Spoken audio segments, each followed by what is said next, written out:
Bismillahirrahmanirrahim. Assalamualaikum warahmatullahi wabarakatuh. Waalaikumsalam. Hamidalillah sholliyan ala Rasulillah. Amin.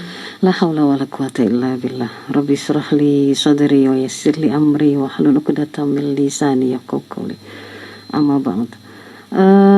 Mbak Nikmah dan Dulur El Victor serta teman-teman semua yang menyimak perbincangan kita pada pagi hari ini. Seringkali orang tua itu begitu, mintanya anaknya itu nurut sama mereka. Mintanya nurut. Nah, terus yang dimaksud dengan nurut itu apa? Ya, pokoknya apa kata orang tua itu dituruti sama anak. Kalau sekarang waktunya ngaji, disuruh ngaji ya harus ikuti, itu namanya baru nurut. Tanpa kemudian mempertimbangkan apakah timing waktu orang tua itu menyampaikan perintahnya itu pas. Ataukah ketika kemudian dia memaksa anak itu tadi, ayo sekarang waktunya sholat. Anak umur 4 tahun harus disiplin 5 waktu persis sebagaimana mereka gitu ya, atau 3 tahun.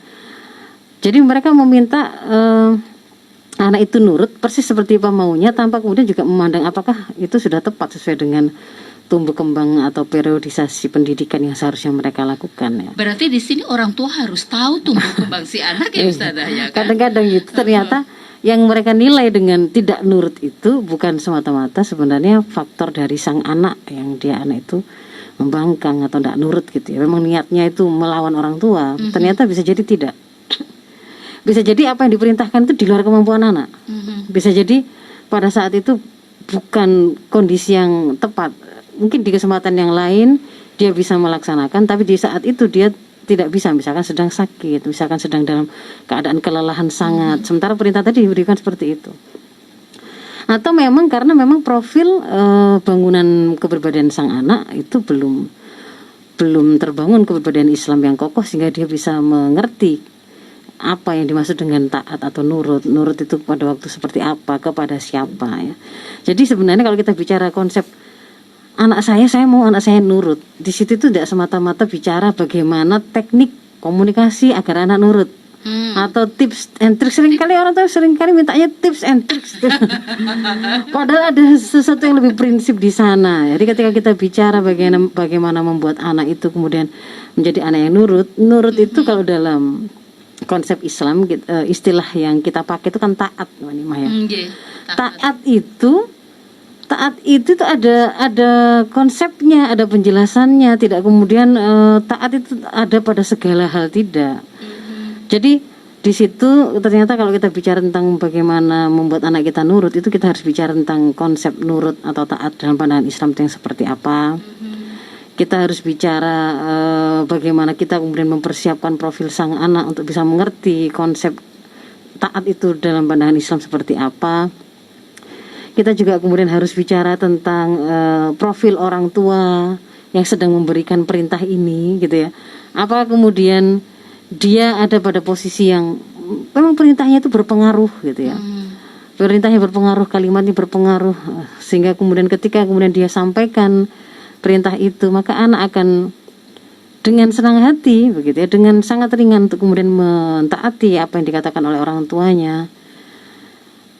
Dan kemudian baru berikutnya kita bicara tentang teknik-teknik komunikasi atau tips and tricks, yang hal-hal yang sifatnya teknis yang bisa kemudian kita sempurnakan atau kita lengkapi untuk membuat anak kita lebih mudah melakukan ketaatan. Jadi ada beberapa hal itu. Saya mulai dari yang pertama. Yang pertama adalah konsep ketaatan ya. Konsep ketaatan dalam Islam itu hanya ada, jadi nurut itu hanya ada dalam konteks kebenaran. La ta'ata li makhluk fi maksiatil khaliq. Tidak boleh ada ketaatan kepada makhluk manapun kalau itu dalam rangka bermaksiat kepada al-khaliq. Jadi yang namanya nurut atau taat itu harus dalam kerangka nurut sama Allah, nurut sama al-khaliq al-mudabbir, nurut sama yang telah menciptakan anak kita, menciptakan alam semesta ini dan mengaturnya. Semua perintah apapun ya, kamu pakai baju ini, pergilah ke sana, lakukan ini ya, jangan lakukan itu, apapun itu jenis perintahnya ya. Misalkan dandanlah seperti ini, minumlah ini, makanlah itu, bergaulah dengan begini. Perintah apapun maupun larangan apapun yang sifatnya cabang itu harus dalam kerangka mentaati perintah Allah, meninggalkan larangan Allah. Jadi itu namanya taat itu begitu dalam konsep Islam, adalah dalam kerangka kebenaran. Nah, kebenaran itu apa? Adalah apa yang diajarkan oleh Islam itu sendiri. Jadi tidak boleh ada kemudian si orang tua ini nggak paham gitu loh. Nggak paham. Batasan ngasih perintah apa yang kemudian seharusnya dia berharap anak itu taat. Iya. Termasuk batasan larangan seperti apa yang dia berharap anak itu kemudian harus dia tinggalkan. Batasannya itu adalah dia sendiri itu tidak boleh kemudian menyampaikan perintah atau menyampaikan larangan itu sebenarnya dalam kerangka maksiat pada Allah. Kamu jangan ngomai gitu ya, sana lo nyari-nyari pacar situ lah misalnya lo. Misalkan begitu loh. Apakah itu sebuah perintah yang benar? Nah, itu adalah justru kemaksiatan. Pada konteks seperti itu malah anak yang benar, yang paham itu justru dia tidak akan mentaati apa yang disampaikan oleh orang tuanya yang ternyata adalah sebuah kemaksiatan, perintah atas kemaksiatan. Jadi konsep ketaatan yang tidak kita bangun pada diri anak itu bukanlah ketaatan yang sifatnya mutlak, ya. Bukan ketaatan yang sifatnya mutlak. Pokoknya harus nurut apa yang dikatakan orang tua, tanpa melihat benar apa salah. Tapi yang kita bangun adalah ketaatan yang berpangkal pada ketaatan mereka, anak-anak kita, kepada Allah, pada penciptanya. Sehingga ketaatan mereka kepada perintah kita itu adalah dalam rangka dia mentaati penciptanya. Ketaatan dia untuk meninggalkan apa yang kita larang itu juga dalam rangka dia melakukan ketaatan kepada Allah. Berarti ini harus ditata ya Ustazah. Nah, kejelasan standar kapan harus taat, kapan nggak boleh taat, justru itu nanti akan memudahkan anak untuk nurut dalam konteks yang benar. Berarti dalam hal ini anak harus nurut begitu ya. Ya. Justru kalau jelas standarnya. Loh, kalau kemudian yang diperintahkan ibu saya itu benar, nah, itu berarti harus saya ikuti. Kalau kemudian kenapa ibu saya kok melakukan hal yang berbeda gitu ya? Dia nyuruh saya sholat, tapi kok dia malah tidak sholat misalkan begitu. Katanya tidak boleh berbohong, tapi saya melihat dia berbohong. Misalkan seperti itu. Kemudian maka ini ketika anak itu sudah jelas kita menanamkan standar kapan harus taat, kapan tidak boleh taat. Maka bahkan tidak sekedar dia itu tidak akan taat ketika dilakukan ketika diminta melakukan kemaksiatan, dia bisa jadi akan berani untuk melakukan koreksi. Jadi dia akan berjalan bersama ibu dan bapaknya itu untuk sama-sama menjaga tetap berada dalam ketaatan yang benar gitu. Misalkan begitu Mbak Nima, itu yang pertama ya tentang ketaatan.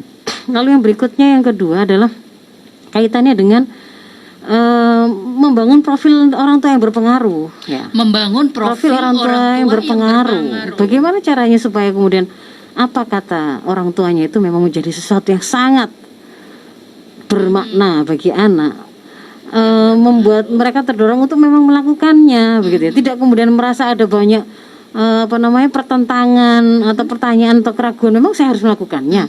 Kenapa saya harus melakukannya sampai gitu ya? Kenapa kok saya harus nurut? Tidak ada lagi pertanyaan seperti itu karena dia sudah ngerti gitu ya. Dari sisi konsep ketaatannya dia sudah tahu ini memang benar, terus kemudian dia tidak merasa berat untuk melaksanakan karena memang profil orang tuanya berpengaruh. Nah, bagaimana itu profil orang tua yang berpengaruh itu? Yang pertama adalah orang tua harus jadi teladan terbaik bagi anak dalam berusaha berjalan dalam kebenaran dan ketaatan dalam Islam.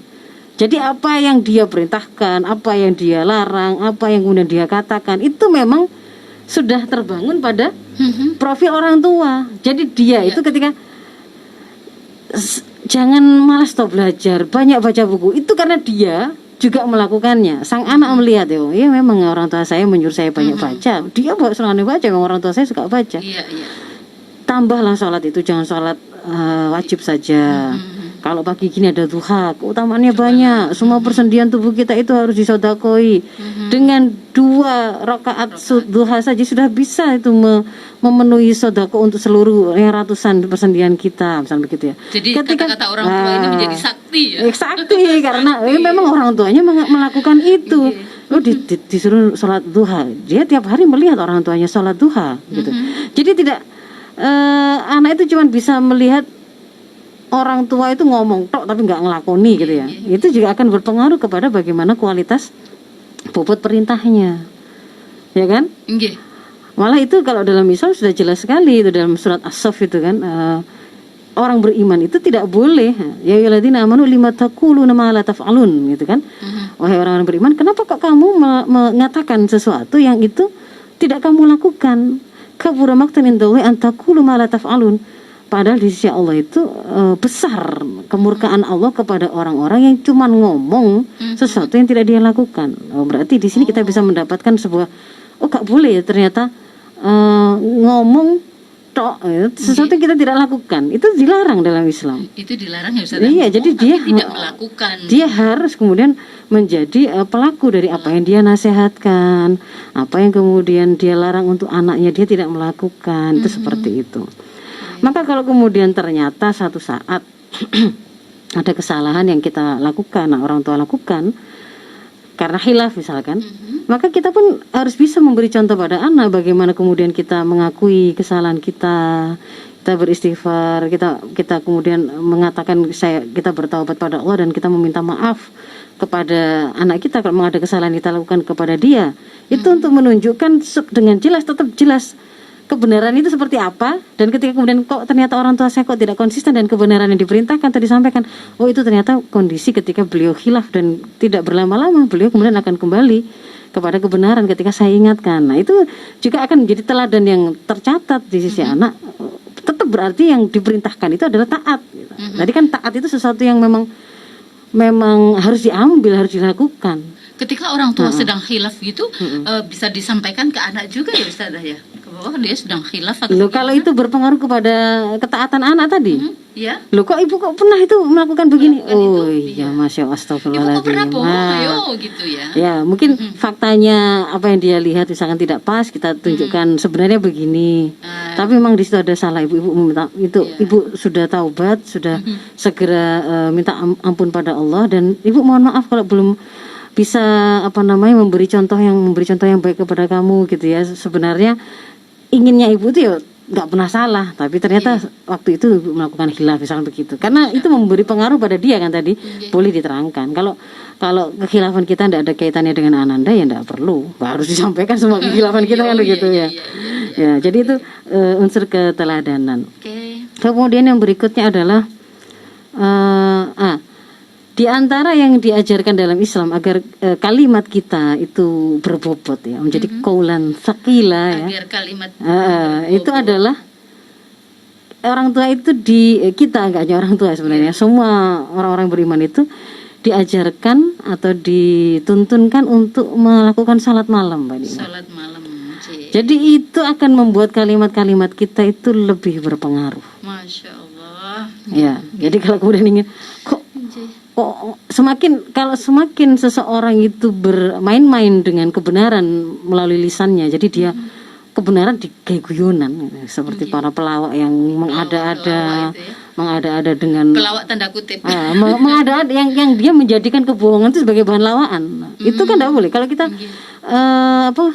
guyon atau melakukan humor tapi benar, itu kan dicontohkan juga oleh Rasul.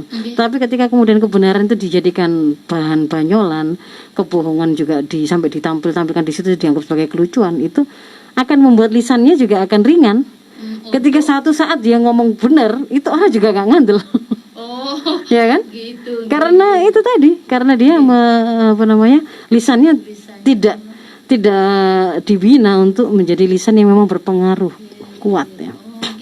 Kemudian yang lain adalah orang tua harus memahami tumbuh kembang anak ya, dan metode pendidikan yang sesuai dengan tumbuh kembangnya tersebut ya. Di dalam salah satu prinsip pendidikan Islam itu adalah pendidikan harus dilakukan berbasis usia. Berbasis usia. Berbeda konten yang diajarkan, berbeda pula metode yang dipakai, bahkan sampai pada tataran penjatuhan sanksi itu boleh dilakukan seperti apa. Itu ketika anak itu antara usia dini, kemudian usia mumayyiz, kemudian usia mukallaf. Itu beda. Di dalam Islam itu memang pendidikan berbasis usia itu sesuatu yang ada, harus dilakukan. Jadi kenapa kok setiap perintah itu selalu dibahas ketika anak-anak itu masih anak-anak, diangkat pena dari mereka. ya kan, diangkat pena dari umat ini itu dari 3 kalangan, orang anak-anak sampai dia balik, orang gila sampai dia sadar, orang tidur sampai dia bangun, ya kan. Oh berarti anak-anak berbeda loh dengan ketika dia sudah mukallaf. Ketika kemudian misalnya di An-Nur itu ada perintah tentang anak-anak itu ketika memasuki kamar-kamarmu, kamar-kamar orang tuanya itu diwajibkan untuk meminta meminta izin pada 3 waktu, ya kan? Iya. Sebelum waktu fajar, ketika menjelang zuhur, dan setelah isya, kan gitu kan ya. Di luar itu maka berlaku kalau anak-anak dia tidak harus minta izin, tetapi kalau dia bukan anak-anak maka berlaku hukum yang berbeda. Berarti ada perbedaan. Jadi memang berbasis usia gitu loh. Nah, termasuk juga ketika misalkan muru auladakum bisalah wahum sab'a sinin gitu ya. Perintahkanlah kepada anak-anakmu, anak-anak kalian itu untuk melakukan sholat ketika mereka berusia 7 tahun dan pukullah ketika mereka usia 10. Jadi ternyata itu pun juga ada batas, ada periodisasinya gitu loh. Berarti ini harus dipahamkan. Iya. Yang pasti, Oh berarti mulai diperkenalkan yang namanya sanksi fisik untuk urusan sholat itu bahkan 10 tahun. Bolehnya diajarkan sholat dengan sebenarnya bagaimana tuntunan sholat itu 7 tahun. Jadi kalau kemudian ngotot bapak ibunya itu 3 tahun, anak itu harus ke masjid 4 tahun, nggak boleh ada jedanya, nggak boleh ada kadang-kadang agak males ya atau ada bosannya, itu ya tidak tepat. Kalau kemudian dia melakukan itu terus langsung disangsi sampai kemudian dicetoti, itu bahkan bisa mengantarkan pada trauma pada anak sehingga membenci syariat kalau kemudian dia salah. Padahal gara-gara orang tuanya yang salah menempatkan. Ini bukan salah perintahnya, bukan salah kontennya. Kontennya benar, memerintahkan sholat itu benar. Ketika tidak paham bahwa ada periodisasi dalam pengajaran proses pendidikan anak dalam Islam, sehingga kemudian dia salah mengambil kapan memberi sanksi, apa jenis sanksinya dia ambil, kapan dia kemudian memberi perintah, kapan dia sekedar mengenalkan, kapan dia mulai mendisiplinkan gitu, kapan dia mulai mengenalkan ancaman dan pujian, kapan dia kemudian mulai mengenalkan sanksi. Itu kalau dia tidak paham bisa berbahaya malah. Ya itu yang berikutnya. Kemudian yang lain adalah istiqomahlah dan konsistenlah. Maksudnya gimana istiqomah? Orang tua itu kalau pengen ngomongannya itu memang digugu ya, didengarkan betul lah, maka istiqomahlah dan konsistenlah dengan kebenaran yang kita ajarkan atau perintah yang kita berikan. Jadi kalau memang kita menyuruh anak untuk melakukan sholat wajib ya, maka ini mulai dari kita beri penjelasan sampai membentuk pemahaman, membentuk kesadaran mengapa kok mereka harus sholat. Lalu kemudian kita bantu dengan pertama kita jadi teladan terbaik melakukannya. Kita melakukan pembiasan sejak dia usia dini. Kita mengenalkan, kita memuji ketika dia melakukan kedisiplinan tadi dengan bagus. Ketika kemudian dia sakit juga kita memahami situasi itu, kita perkenalkan ada sholat ketika sedang sakit, kita ajarkan. Jadi dia melihat memang sholat ini nggak boleh ditinggal. Boleh sih sampai boleh sampai dengan tidur pun boleh gitu ya. Itu menunjukkan memang benar harus dilakukan. Maka ketika kita sedang sakit, kita tetap melakukan sholat, mereka akan tetap melihat itu. Berarti sholat wajib itu memang nggak boleh ditinggalkan. Orang tua saya bahkan dalam keadaan seperti itu pun tetap melakukannya gitu ya. Meskipun mungkin dengan mengambil rukhsah ya, dan seterusnya. Nah, jangan sampai kemudian kita ada pada posisi seperti orang tua yang gampang mentolerir, padahal itu sebenarnya sesuatu yang harusnya ditegakkan. Kayak kewajiban itu memang harus dilakukan. Tapi kalau kemudian kita satu saat mengatakan ini wajib, tapi kemudian pada saat yang lain dengan mudahnya kita nggak usah sholat soalnya sedang jalan-jalan misalnya begitu ya. Ya, padahal itu kan sangat mudah disolusi gitu loh. Bahwa bilang kemudian gitu ya nggak usah sholat wes misalnya begitu. Repot iki bukan nyari musola, nyari rokok begitu. Maka di situ anak juga akan mencatat ini loh. Sajane ngono wajib itu artinya apa sih? Benarkah kemudian berarti boleh kalau sekedar menemui kehujanan begini maka nggak usah. Berarti benar kalau agak susah begini nggak nggak ada tempat musola berarti jadi kita nggak bisa sholat. Padahal kan masih ada itu caranya. Kita di atas Gunung Bromo juga bisa, bisa. kita di kendaraan juga bisa, Betul. kita di kan begitu. Sampai kendaraan juga nah bisa. begitu. Jadi Nggak ada sajadah, Quran pun jadi. begitu. Jadi harus konsisten lah. Jadi istiqomah dan konsistenlah dan kebenaran yang kita ajarkan. Lalu yang berikutnya adalah lakukan semua upaya pendidikan yang kita lakukan itu dengan penuh kasih sayang ya. Kerasa gitu loh anak itu karena sayangnya kita pada mereka. Tegas tapi penuh kelembutan ya. Masya Allah. Tegas itu bukan berarti kasar, bukan berarti keras, bukan berarti kaku. Kita harus selalu membuka diri kita, melihat gitu ya, memahami fakta anak juga, memahami keadaan anak saat itu, mungkin atau tidak mungkin dia untuk melakukan perintah itu, Mungkin atau tidak mungkin, untuk melakukan itu. Misalkan, kan jadwalnya ini sudah disepakati, malam hari itu harus minimal belajar 2 jam setiap hari, minimal 2 jam. Padahal pada hari itu anak kita itu jadwal sekolahnya atau kegiatan di luar itu memang lumayan menguras energinya sampai pulang ke rumah itu dalam keadaan memang sudah sangat payah luar biasa. Maka pada keadaan seperti itu kita juga harus lihat gitu loh. Gak kemudian harus memaksakan tetap 2 jam kan sudah komitmen. Berarti orang tuanya ini hidup di alamnya sendiri. Hidup di alamnya sendiri gitu. Dia udah lihat, dia di alam pikirannya sendiri.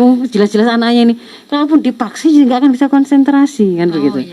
Sehingga kalau kemudian ini berkaitan dengan anak-anak yang belum bisa mengatur jadwal, berarti kalau kita mau anak itu taat pada perintah yang kita lakukan, termasuk dalam jadwal-jadwal yang sudah kita susun tadi misalkan, bantu anak itu untuk bisa men-schedule jadwal dia supaya tidak kelelahan, supaya tidak kehabisan energi. Jadi misalkan anak ini kita jadwal minimal belajar di malam hari 2 jam untuk mengerjakan PR atau apa gitu ya misalkan.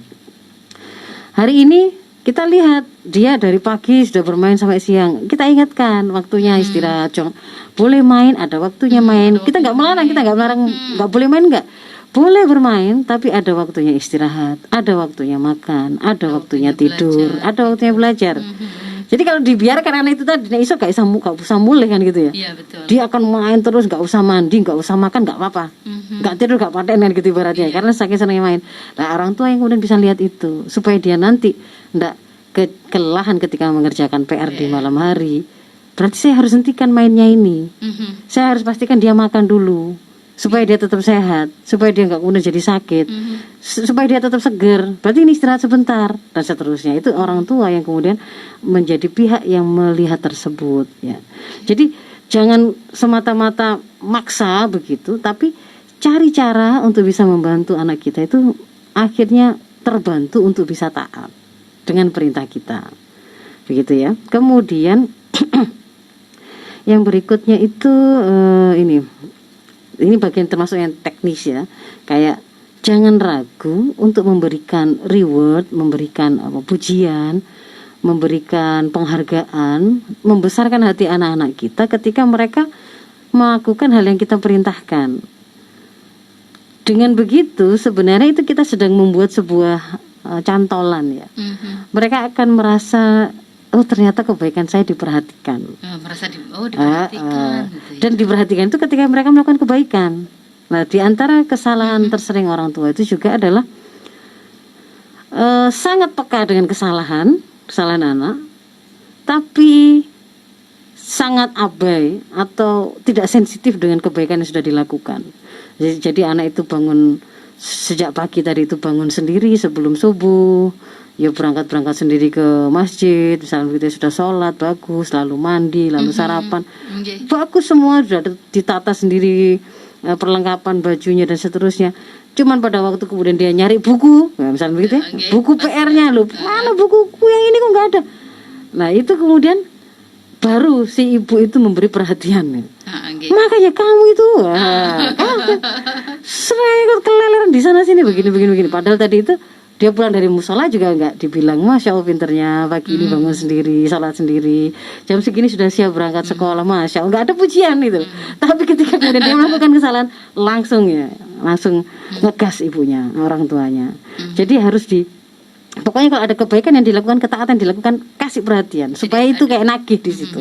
Jadi ada reward, ada betul. pujian, harus ada keseimbangan ya Ustazah ya. Iya, jadi nggak, maksud saya gini. Gimana? Ketika ada ketaatan yang dilakukan, itu pokoknya perhatikan, kasih reward, kasih penghargaan. Reward itu bisa pujian kan ya, Masya bisa Allah, pelukan. gitu Jadi ya. ada perhatian di situ akan membuat dia merasa dihargai ketika melakukan kebaikan, itu akan menyemangati gitu loh. Terutama kalau masih anak-anak terutama kan ya. Iya. Jadi jangan semata-mata malah fokus pada ketika melakukan kesalahan, karena pada keadaan seperti itu anak akan merasa usaha baiknya tidak pernah dihargai, tapi kalau salah, pasti diperhatikan dan dihabis-habiskan dalam omongannya orang tua itu. Kemudian muncul si anak perkataan begini, ibuku itu isone mureng-mureng. Nah, pokoknya nyeluk aku nek nyeluk itu nek dalam rangka ini. Teman-teman Facebook bisa jadi tidak ngerti nyeluk ya, memanggil. Kalau orang tua saya itu manggil itu berarti kalau ini nggak disuruh, dia mau nyuruh saya ya saya dimarahi gitu ya. jadi bisa jadi gini loh, bisa jadi faktor tidak patuhnya anak pada orang tua itu karena merasa tidak ada kebaikan yang dilakukan yang dianggap oleh orang tuanya. Berarti anak ibuku ini bisanya kok marah-marah terus? Iya, bisanya mengkritik, mencela, bisanya marah-marah. Pokoknya nggak ada yang benar saya ini. Akhirnya kan mau saya taat atau tidak taat sama saja, sama kena marahnya. Ya jadi itu. Lalu yang berikutnya tetap ke-8 ini ya. Ke-8. Tetap orang tua harus tetap selalu memiliki harapan terbaik untuk anak-anak kita. Jangan lupa kita ini mendidik itu bersama Allah ya. Kita ini paham betul bahwa saya mendidik anak-anak itu karena itu kewajiban saya. Ada ikhtiar yang memang harus saya sempurnakan. Tetapi sang pemilik anak kita, sang penggenggam hatinya, sang pembolak-balik hatinya itu adalah Allah. Kita harus selalu menyertainya dengan selalu mendoakan anak dengan pengharapan terbaik. Ojo merasa wes kayak iso diapa-apakno anakku wis sancene ndablek gitu ya. Oke. Baik Ustazah, nanti kita akan lanjut, break dulu sebentar. Dulur Al-Fiktor jangan kemana-mana, masih bersama kami di Fajar Syiar untuk di kajian parenting agar anak bisa menjadi nurut. Alhamdulillahirabbil alamin. Dulur Al-Fiktor, pagi ini kita kembali seperti yang disampaikan Ustazah Faizah tadi, ada 1-8 poin agar apa yang dilakukan orang tua ini menjadi sebuah apa Ustazah? Menjadi sakti, powerful, iya. Berpengaruh, harus punya pengaruh gitu ya, punya pengaruh ya. Masya Allah, ternyata orang tua itu baik ayah atau ibu itu tidak hanya sekedar pinter, tetapi menjadi dua orang tua yang Masya Allah begitu Ustazah ya. Ini dan butuh proses, butuh belajar yang terus menerus, tidak ada hentinya, termasuk pagi hari ini.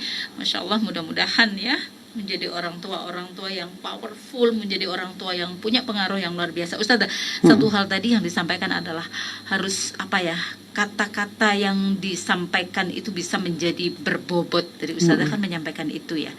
Di poin berapa tadi Ustazah?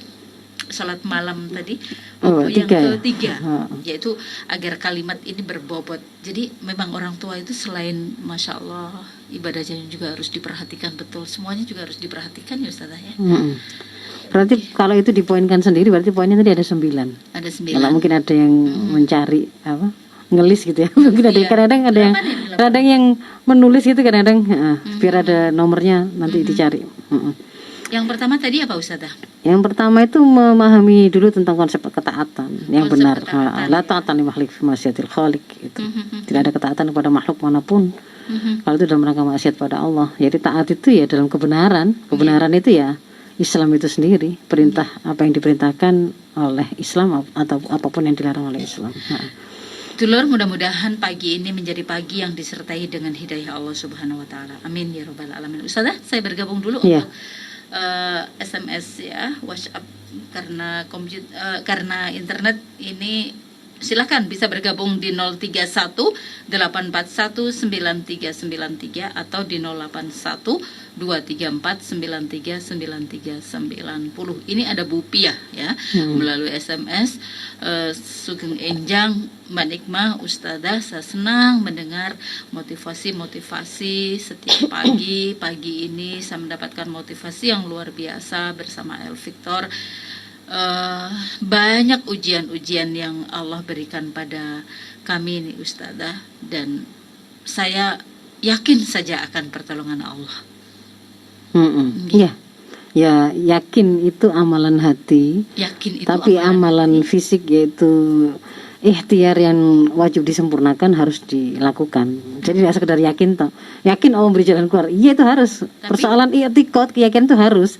Tetapi amalan fisik yang memang menjadi lahan ikhtiar kita, kalau bicara hukum syara itu kan amalan zahir yang harus kita lakukan. Misalkan ya, kita yakin Allah itu maha melihat, maha berkuasa atas segala sesuatu, dia akan menjaga anak kita, betul. Tetapi kemudian di situ ketika seorang bapak itu punya amanah untuk sebagai walinya, dia harus menjaga dan memastikan keamanan anak.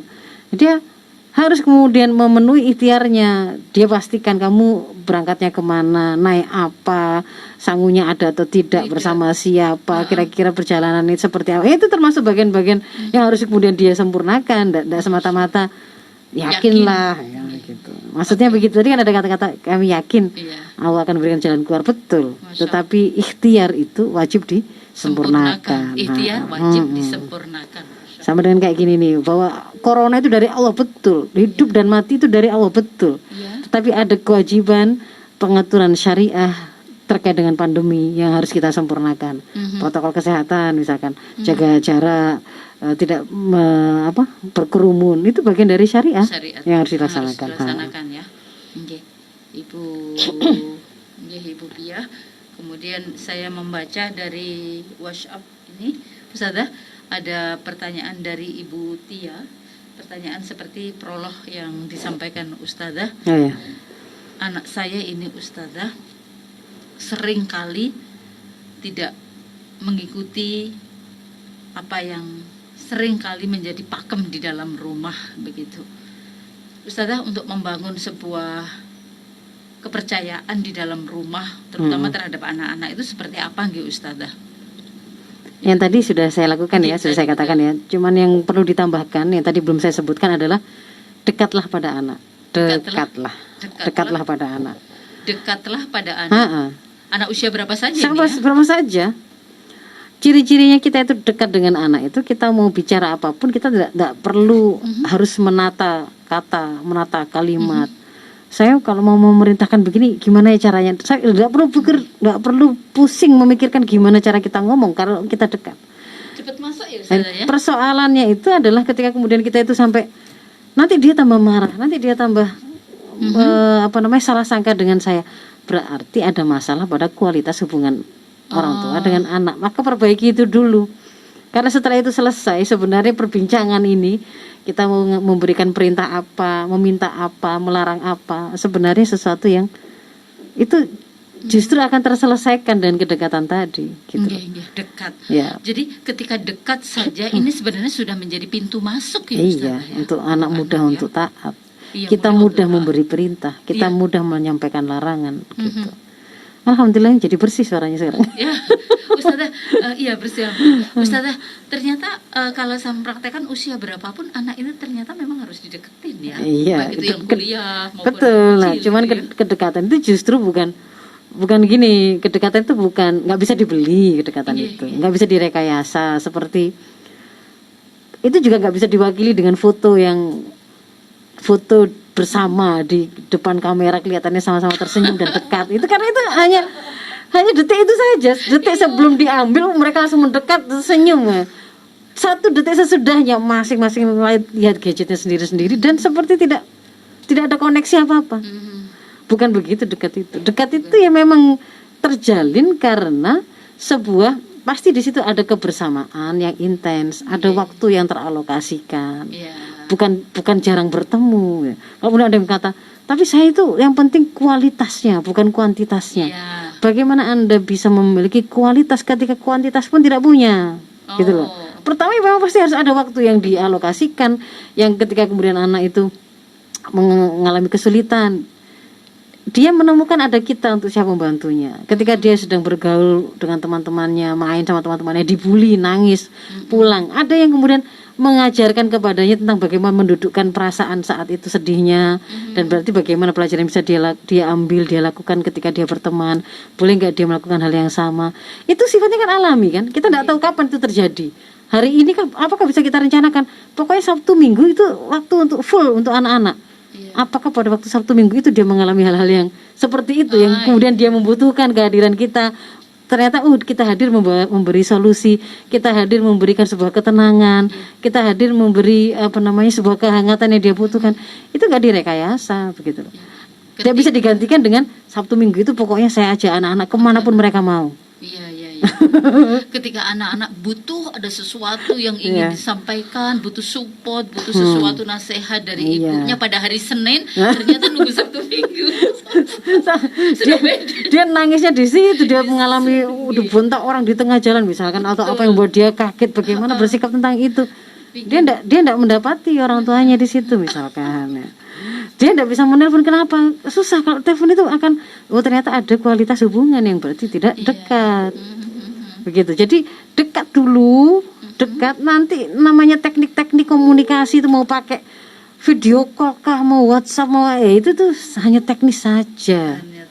Di antara indikator kualitas kita itu bagus dengan seseorang adalah ketika kita bicara dengan dia, kita tidak perlu pusing memilih kata-kata, kalimat yang kemudian membuat kita khawatir dia nanti berkenan atau tidak. Itu di antara kalau kita dekat, kita itu sudah apa saja bisa kita omongkan dengan santai, dengan enak gitu. Iya. Ada pertanyaan begini, saya baca WhatsApp. Ustazah, bagaimana dengan kalimat saya ini kepada anak saya? Saya gini, saya membaca aja Ustazah. Kalimat saya ini, kalimat yang saya maksud, yang akan saya baca ini kepada anak saya. Begini Ustazah. Aku, kata ibu ini, aku hanya bisa menunjukkanmu ke jalan Allah. Tapi kalau kamu ndak mau, saya ndak bisa memaksa, terserah kamu. Saya hanya tidak ingin dituntut kewajiban bertanggung jawab atas dirimu nanti di akhirat. Salah atau gimana ya Ustazah? Terima kasih jawabannya dari Ibu Dewi di Mojokerto. Ya, itu biasanya terjadi ketika anak itu sudah besar. Orang tua sepertinya kemudian kesulitan untuk memerintahkan anak untuk taat pada kebenaran yang seharusnya. Kok profil keberadaan Islamnya itu belum terbentuk. Biasanya seperti itu terjadi karena memang ada pengabaian atau ada hal-hal yang belum kita sempurnakan pada fase-fase sebelumnya. Jadi kalau memang kemudian kita menemukan terjadi seperti itu, pertama introspeksi dulu. Ya, adakah suaranya? Iya, mulai. Apakah teman-teman di Facebook apakah mendengar juga kemersek suara-suara yang tidak tidak jelas ya? Sudah suruh mantau di lobi, belum ada laporan. Katanya jelas juga, masih jelas. Belum, tadi sih jelas, tapi belum ada laporan lagi. Ya lanjut saja Ustaz. Ya, jadi kalau memang kemudian menemui seperti itu, sebelum kita menisbahkan ini salahnya pada anak saja, introspeksi dulu orang tua itu. Karena sebelum ada kedurhakaan anak, itu ada kedurhakaan orang tua. Orang tua introspeksi dulu, apakah apa yang menjadi peran saya sudah saya lakukan, gitu loh. Dan yang namanya proses pendidikan itu meliputi ya, semua itu harus dilakukan, mulai dari pengenalan, pembiasaan. Ibaratnya kayak gini loh, saya ambil contoh sholat misalkan ya, sholat 5 waktu. Mulai anak usia dini masih 2 tahun gitu ya, masih baru berdiri. Masalah mulai dari pembiasaan, setiap waktu sholat wajib kita orang tuanya kan sholat, dia melihat itu dan dia sudah disiapkan, kita siapkan sajadah, ini tempatmu sholat gitu kan ya. Masalah dia hanya 1 menit di situ kemudian dia jalan-jalan dan seterusnya, kita paham memang belum waktunya. Tapi itu proses pengenalan, pembiasaan, ada jadwal tertentunya. Sampai kemudian anak itu sudah mulai bisa berpikir, mulai bisa menghafal, kita mulai ajarkan bacaan-bacaan, mulai kemudian kita perkenalkan yang namanya jam, ada jadwal kan gitu ya. Mulai kemudian kita bantu dia, dikondisikan supaya dia kemudian setiap saatnya sholat dia terasa ringan, dikasih pujian, dikasih reward, mulai diperkenalkan yang namanya pendisiplinan ketika dia tidak melakukan ketika sudah usia 7 tahun mulai ada diperkenalkan namanya ancaman, mulai ada celaan, mulai sampai kemudian pada 10 tahun boleh ada sanksi yang sifatnya fisik misalnya begitu ya. Jadi sebenarnya dalam pendidikan anak di dalam Islam itu, pemaksaan itu bagian dari satu bentuk pendidikan yang harus juga dilakukan oleh orang tua. Jadi bukan berarti tidak boleh orang tua nggak maksa, nggak boleh orang tua kok maksa. Kayak misalkan sekarang yang rame SKB 3 Menteri itu ya, tidak boleh ada perintah yang mewajibkan ataupun yang melarang pakaian beratribut agama tertentu. Tidak bisa. Kalau dalam Islam ketika dia Muslim, anak itu mulai dari kita perkenalkan tentang pemahamannya, kita kondisikan, kita ajari, kita biasakan gitu ya, kita bantu dia untuk taat, disiplin, sampai pada proses pemaksaan. Kalau dia memang nggak ngerti, itu ada prosesnya begitu. Kalau tidak mengerti. Iya, jadi kemudian di antara membuat dia itu akhirnya itu mudah taat pada saatnya dia sudah balik, sudah 14 tahun maksimal kan, pembentukan kepribadian Islam itu sudah sempurna. Sebelum sampai dia itu terbiasa taat, itu ada proses yang kita lakukan untuk membantu dia. Termasuk di antaranya itu mungkin terasa memaksa awalnya. Nah, jadi ketika kemudian itu sudah kita sempurnakan semua, maka mestinya idealnya itu adalah yang kita hasilkan itu adalah anak-anak yang ketika sudah balik itu sudah memiliki pemahaman. Tinggal ketika kemudian dia melakukan khilaf, itu tinggal kita koreksi, kita kasih nasihat yang mengingatkan mafhumnya, merangsang dan menyentuh perasaannya, sehingga kemudian dia kembali kepada ketaatan. Gitu. Jadi bukan kemudian kalimatnya ya sudah nggak tanggung jawab aku, nggak gitu. Jadi kalau memang ada yang seperti itu berarti harus dilihat dulu. Kalau memang ada kesalahan yang kita lakukan, taubatan nasuha. Kita istighfar, kita minta ampun Allah, kita minta ampun pada Allah, kita minta maaf pada anak kita bikin komitmen, ibu ingin kamu begini, kita sampaikan doa kita, harapan kita kepada dia. Bukan dalam konteks kayak aku nyerah gitu, nggak boleh ada begitu. Kita tetap punya pengharapan terbaik, sampaikan pengharapan itu. Ibu pengen kamu begini nak, begini. Kita nanti ketemu di surga bersama-sama. Kamu jadi orang. Jadi harapan terbaik itu disampaikan. Jangan wes sakarep-karepmu. Wes ibu gak tanggung jawab, gak usah begitu. Ayo siapa yang pengen kumpul di surga nanti bareng-bareng. Ya kamu kumpul gitu ya. Perpisahan itu kalau hanya karena kematian itu sebenarnya perpisahan sementara Mbak. Sementara, kalau kemudian kita dikumpulkan kembali di surga. Tapi perpisahan sesungguhnya itu kalau satunya masuk surga, satunya masuk neraka. Itu perpisahan itu yang hakiki itu. Hakiki di situ ya Ustazah ya. Jadi sekarang kita berlomba-lomba untuk membangun sebuah ketaatan untuk nanti bisa berkumpul lagi di sana. Betul. Begitu Ustaz ya. Iya. Kayaknya orang tua ini semuanya harus hijrah. Dari apa yang disampaikan Ustazah tadi, untuk menjadi orang tua yang powerful, untuk menjadi orang tua yang masya Allah, yang kata-katanya sakti. Enak loh kalau sakti itu. Masya Allah. Tapi itu ada ikhtiarnya. Pasti ya lah, kan. Ustazah, harus berdarah-darah. Nggak bisa dibeli. Oh, itu proses lah. Makanya itu karena portofolio dia yang membangun gitu loh. Dia sendiri yang membangun profil berpengaruh itu, sehingga anak juga kenapa ya kok orang itu kok anaknya kok nurut-nurut semua? Ya karena orang tuanya juga bagus kok anaknya gitu. Ya. Hati-hati lu ya. Minta doa dulu sana. Ya, begitu. Jadi kalau tadi Mbak Nima bilang orang tua mungkin harus hijrah, iya, di antara bentuk hijrahnya itu Mbak Nima adalah lengkapi ilmu-ilmu yang kita butuhkan untuk mendidik anak. Karena kalau jalan tanpa ilmu itu ya memang ya meraba-raba nabrak sini nabrak sini. Ya taubat. Begitu. Termasuk adalah yang tadi belum masuk dalam item yang saya sebutkan, lindungi anak kita dari lingkungan dan pergaulan yang salah. Sangat berpengaruh soalnya. Gimana ini caranya? Lindungi anak kita dari pergaulan dan lingkungan yang salah. Ya jadi kalau emang kita lihat anak teman-temannya itu kok gak bener ya anak-anak, kok sinetron gitu anak-anaknya ini. Matre. Cara narik gitu gimana Ustazah caranya gitu? Iya, makanya kalau kita dekat dengan anak ya gampang, tinggal ngomong. Ya. Kalau sudah dekat enak. Kalau dekat, iya. Tinggal ngelus-ngelus. Tinggal ngomong saja, Ibu lihat kok begini ya, temanmu itu begini.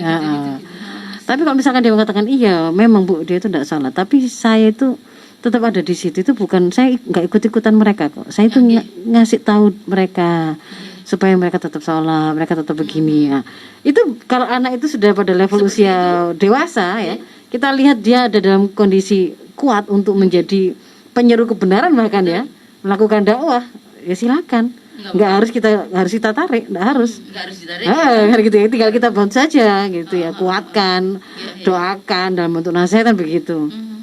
Tapi kalau kemudian kita lihat, wah bahaya, anak saya saja geruncecek gini ya, berdirinya ini belum kokoh. Kemudian di Coba situ, jangan mainan sama, kalau teman-teman yang nggak sholat, ini pesan gitu ya.